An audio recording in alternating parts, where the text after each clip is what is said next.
Vayeira elov Adonai pi elam nei mamrei v'hu Yosef Pesach ha'ohel kechom hayom Vayisa enov vayar v'hinei shelosha anoshim Nitzavim olav vayar Vayarot likrosam Mipesach ha'ohel vayishtachu arza. Today's weekly parasha is called Vayeira. And he appeared. That's how the Lord appears to Abraham in the oaks of Mamre in the book of Genesis chapter 18. There are many events that occur in the life of Abraham in the course of this weekly Torah portion. Sarah finally gives birth to Isaac. That's the result of God's appearing to Abraham right in the beginning of this parasha. Sarah receives the news of the future birth of Isaac with a laugh. That's why she is calling Isaac in Hebrew Yitzchak, where the root tzachak means to laugh. Yitzchak is born as a result right away after God commandments to circumcise. God is consistent in the life of Abraham. And however, in the life of Abraham's family, the birth of Yitzhak brought the joy, but also troubles. The conflict appears between Ishmael and Hagar, his mother, and Isaac and Sarah. And Abraham was in the middle of it. The main reason, of course, was that Ishmael was now a second in command. According to Mesopotamian laws, if the maidservant bears the child and then later the lady of the house bears the child, that child of the wife becomes the inheritor and receives 2/3 of the inheritance, while the son of the maidservant receives only 1/3. Hagar, however, was Egyptian. We don't know Egyptian marriage laws, but it seems that she wasn't aware of it. Partially, maybe, because the treatment of the slaves was different in the family of Abraham compared to what it was in Egypt. Egyptian slaves were mainly foreigners who were captured during the invasions which Egypt made to Libya and to Nubia on the south. Egyptian slaves were treated very inhumanely. Abraham, in fact, didn't have that kind of slaves. He was a herder of the sheep. All his servants were his voluntary workers, because you cannot put the slave and chain the slave and make him herd the sheep and the flocks the same way as you can do with a slave who builds the palace.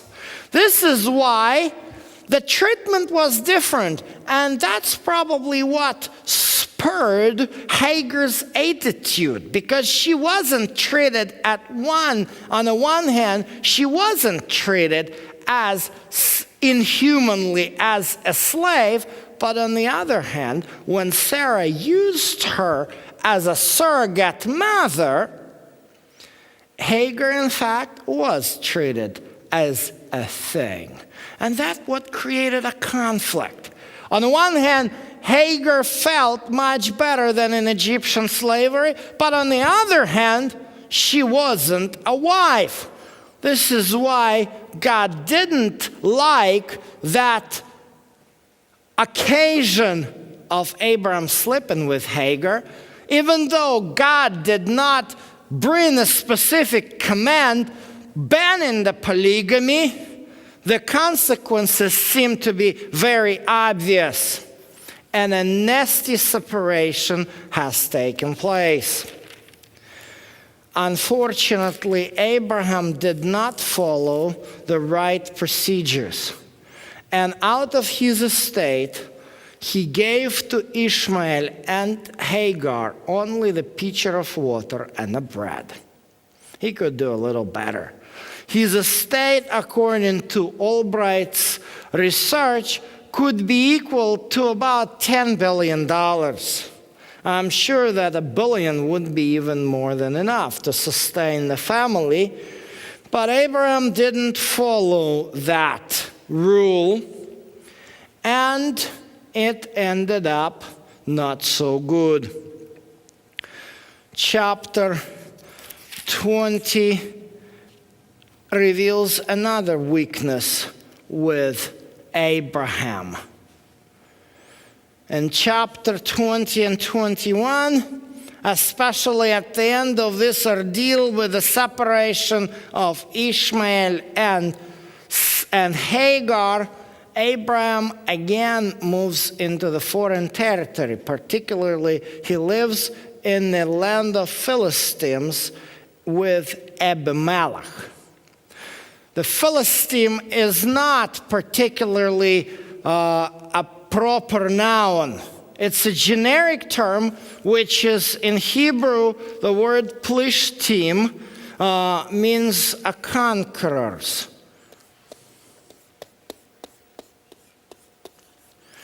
And that land was conquered. The Abimelech particularly probably was a son of Egyptian pharaoh who needed some army practice and established his forepost in Canaan, which was a battleground between two empires of the early second millennium BCE, particularly the Egyptian and Hittite empire fought over the control for the region. And when Abraham was in the north, he was under the control of the Hittites, but while he moved on the south, he becomes under the control of Egyptian foreposts. And Abraham ended up in this area, again does the same thing as he did in chapter 12. Betraying Sarah and making him and claiming her as his sister. This is why the key chapter of the parasha starts with the following statement. And it came about after these things. Acharei hadavarim ha'ele. Davar in Hebrew is very, very wide ranged word. It can mean word, and it can mean thing or events. These are the events that lead to God's command to Abraham to sacrifice his son.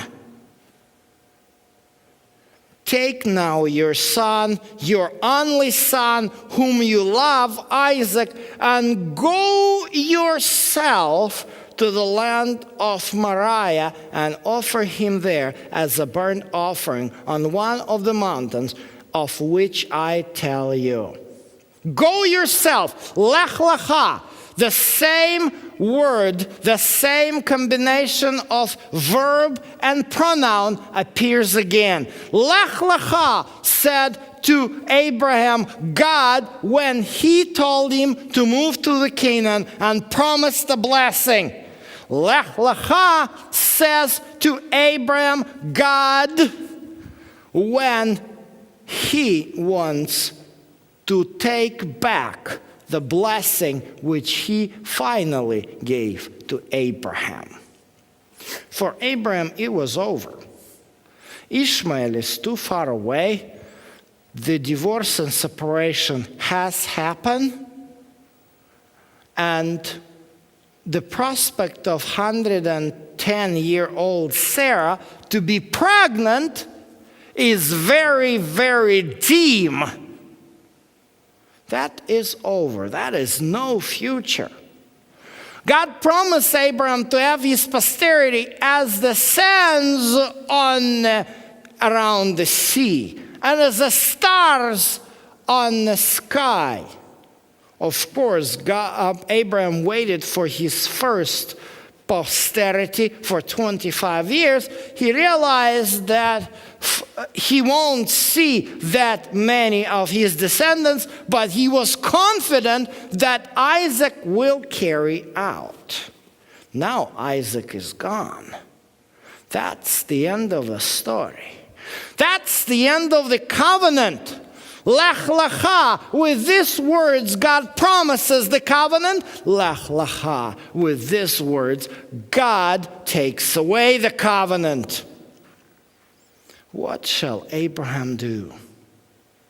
But there is another side of this verse which is also not shown in English translation. Take now your son, says New Revised Standard Version. This word now is sort of the Hebrew word na, which actually means please. This is the plea of God. Oh, God could do all kinds of things to take Isaac from Abraham. He could just send a simple disease and Isaac would just die. No, God says, please. Please, lech lecha. God says to Abraham, you have a choice. The same way as you had it then, when you were in Haran, on the other side of Euphrates River, you have this choice today to follow what I tell you or to reject me. And Abraham made his choice. He rose early in the morning, saddled his donkey, took 2 of his young men with him and Isaac his son, and he split the wood for the burnt offering and arose and went to the place of which God told him. God was going with Abraham to this ordeal, as he indicated in chapter 2, which I will tell you. God doesn't give Abraham just go to this particular place, you know the land of Canaan, it's right there, just go and do it. No, you come and then I will show. And Abraham makes his 3 days journey. The Agada on this chapter is very interesting. The rabbis use this text to actually portray the figure of the Satan, which is very rare in rabbinic literature, but Midrash Tanhuma particularly says that during a 3 days journey, Satan tempted Abraham and Isaac for many times to stop them from doing what they were doing. Satan appears to Abraham to Isaac as a young man and tells him, why are you listening to this old, demented father? Look how old he is and he doesn't know what he's doing. Don't you understand that he's going to kill you? We don't know whether it really happened or not. But we know for sure when Abraham appeared to the site, God showed him the Mount Moriah. And Abraham took the wood of the burnt offering and laid it upon Isaac his son. And he took into his hand the fire and the knife. So 2 of them walked on together. Isaac spoke to Abraham, my father.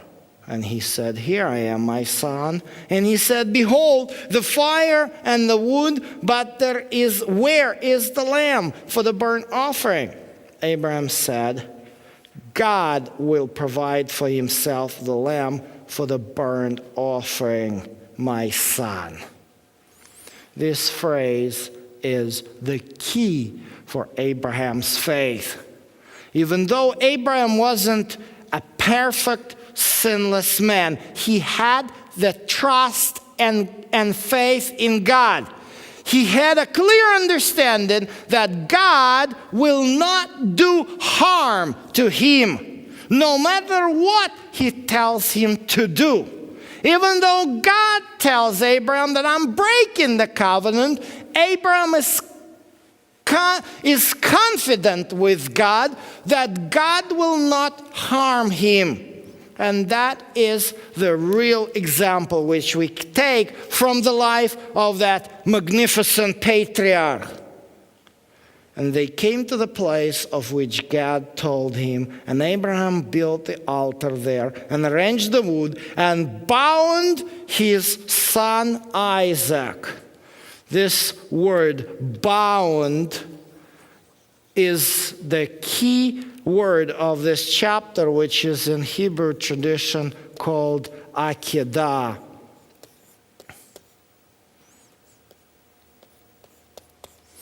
Binding of Isaac, and laid him upon the altar on the top of the wood. Abraham stretched out his hand and took the knife to slay his son. But the angel of the Lord called to him from heaven, said, "Abraham, Abraham." And he said, "Here I am." He said, "Do not stretch out your hand against the lad, and do nothing to him. For now I know that you fear God, since you have not withheld your son, your only son, from me." Isaac was spared in a similar fashion in which the story of our Haftarah, which is found in 2 Kings chapter 4, talks about the sparing of the son of Shunammite woman. There are similarities between the stories of binding, the story of Isaac, and the story of Shunammite woman.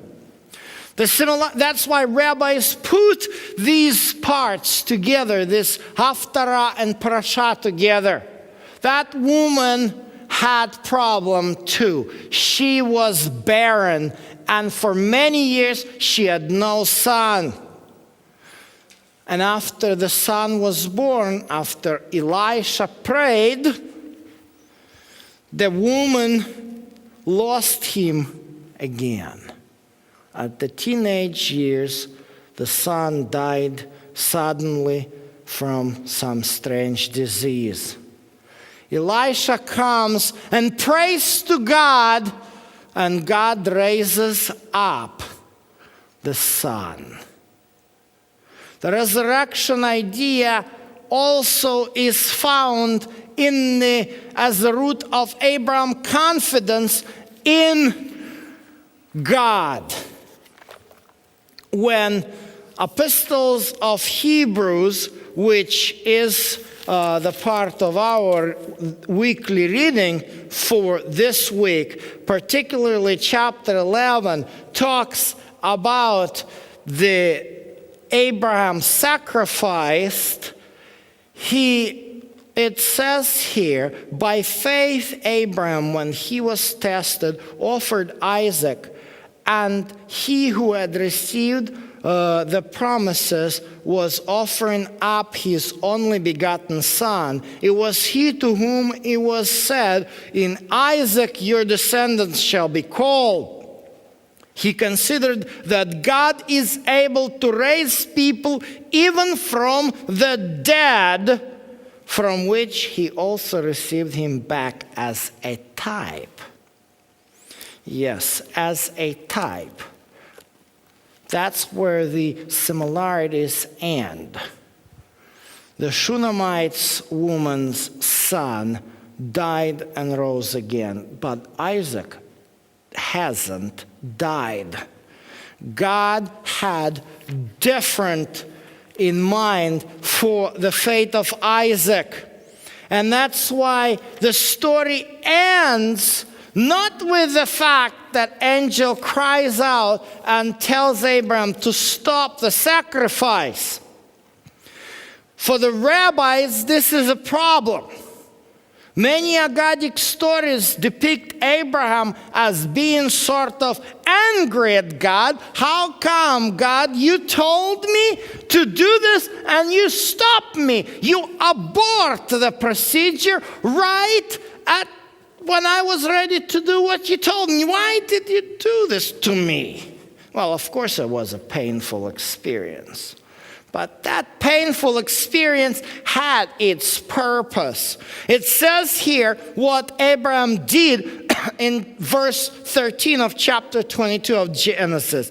Then Abraham raised his eyes and looked, and behold, behind him a ram caught in the thicket by his horns. And Abraham went and took the ram and offered him up as a burnt offering in place of his son. That was the key and difference in Abraham's experience.